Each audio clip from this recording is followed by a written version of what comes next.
Hi everyone, this is Amanda from Simple Life of a Frugal Wife, and today I want to talk to you about how you can cut your debt fast. Now, if you haven't, I'd love if you would subscribe by hitting the button below, and let's get into it.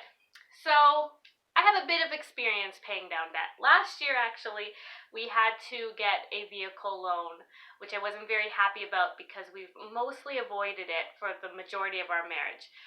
That being said, most of what we drive has been pretty rough vehicles, and because we had moved, we lived 40 minutes away from my husband's job, so we knew we needed a reliable vehicle. We knew we couldn't get away with buying a cheap vehicle that could break down.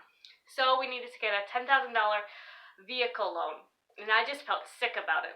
At the time, I wasn't working at all, and I didn't know how we'd pay it. So I was determined, I was eager, and with a combination of being frugal and picking up some extra income, we were able to pay off the $10,000 in 1 year. Now, as I say that, I need to let you know that our income would qualify as low income, basically. Maybe the higher end of low income or just the bottom of middle class. I'm not sure, we may have crossed over in the last year, but we don't make a lot of money. And so to pay $10,000 in 1 year was pretty awesome. So I want to share with you some of the things that we've done and some of the things that you can do to pay down your debt quickly.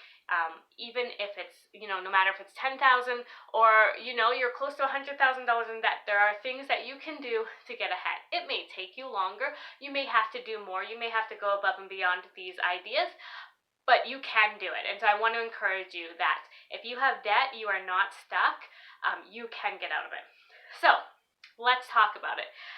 The first one is to cut any extra expense. When you have a goal and you want to pay down that debt, there's no extras. It stinks, guys. It stinks a lot, especially if you have kids and you feel like, maybe you need to give more to them. You need to remember your goal. You need to remember that short-term pain for long-term gain. So basically, if it's not housing, if it's not food or dental costs or medical expenses, insurance, things like that, you shouldn't be buying it. It needs to be a necessity if you want to pay down debt. So you really have to be tough about this one and to cut out anything extra. It won't always be like that. That's the point, right? But for a while, you can cut those expenses and pay down debt. The second one is to put any extra cash towards debt. So extra cash, and what I mean by that is if you get birthday money, if you get a tax refund, if you get a work bonus, a Christmas gift, the Christmas money, any of that towards debt. Again, another thing that stinks. I know when I get birthday money or Christmas money, the last thing I want to do is use it responsibly. I want to go out and I want to spend it on myself. But there was a time, like last year and other times before, where we have taken all our extra money and paid it towards our debt. And it's worth it. I tell you, it's worth it. With that, the third one I'm going to say is to make extra payments. So often, if you're only paying the bare minimum of the bill you get on your credit card or your loan, you're not paying a lot towards principal.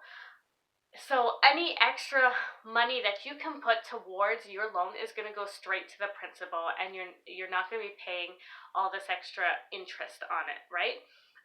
So the faster you can get that debt down, the faster you're not paying that extra interest. So make extra payments. You'll get it paid off quicker, and it will go straight to the principal, which we all love. The fourth one is to bring in an extra income. So there comes a point, I feel, that you can save and you can save and you can save, but depending on your income, there comes a point where you can't save anymore and you have to bring in some extra income. And that was the case for us.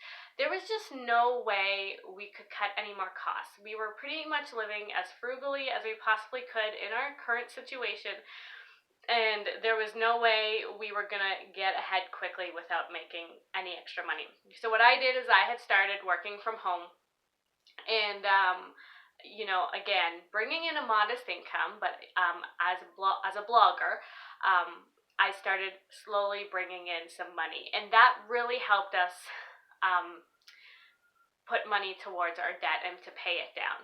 So sometimes, you know what, you have saved all you can.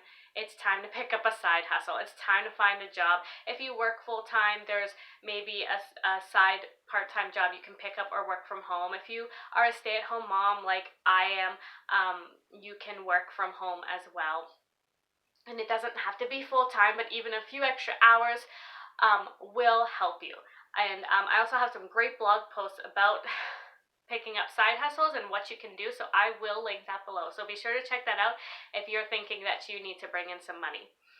And that is, what is that? That's number 4. The 5th one is to cut your grocery budget. I say this in pretty much every video, but when it comes to saving money, the easiest place to cut costs in your budget, in my personal opinion, is the kitchen, because it's not a set expense. And so there's always little ways that you can save money. It may not seem huge, but it all adds up. And again, it's something that is very easy to start. It's something that doesn't feel so overwhelming to do. So definitely, budget, shop the sales, make cheaper food. The big meals of steak are gone. We have pork in this house. We don't really have steak, but you can make a mean pork chop on the barbecue if you marinate it. It's actually really, really good. But anyway, so cut your expenses in the kitchen, and that will help you, because you can take that extra money and put it towards your debt. Then the 6th thing is to make sure you aren't overpaying for things like insurance. So my husband and I had been with the same insurance company for the majority of our marriage, so at that point it was 14 years, and at no point before that did we consider shopping around. And we didn't really shop around in the first place. We kind of just went with a company that of a name that was given to us by someone we knew. So last year we decided to shop around and discovered that we were paying $800 more a year for insurance than we needed to be. And so that was a hard pill to swallow. We definitely switched, but to think of all the years we've been overpaying, it's not cool. So things like insurance or cable or phone bills. Now, cable, if you're struggling with that, you should probably cut the cable. But you know what I'm saying. Just any of those kinds of things, make sure you're getting the best possible deal that you can get. And always be willing to ask, even the company you're with, if there are discounts, if there are ways that you can cut your bill. So that's number 6. And the number 7th one is don't rack up extra debt.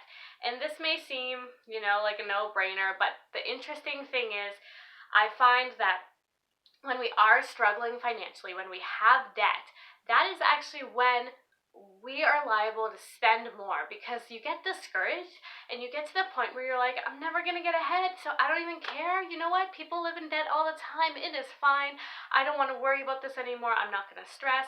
But eventually it will catch up to you, and you will be stressed, and you won't sleep at night, and you could lose, it could get so bad you could lose your house or whatever, and it's not a way you want to live.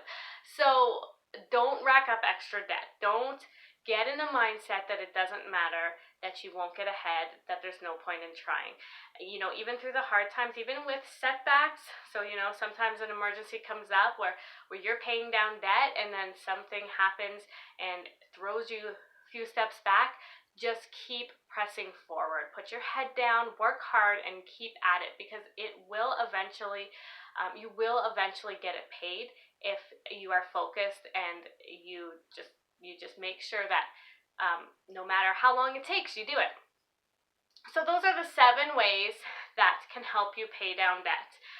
Again, like I said at the beginning of the video, I want to encourage you, no matter what your financial situation is, you can get out of it. You can change things. It's not going to be easy. It's going to be hard choices. It's going to be sacrificing.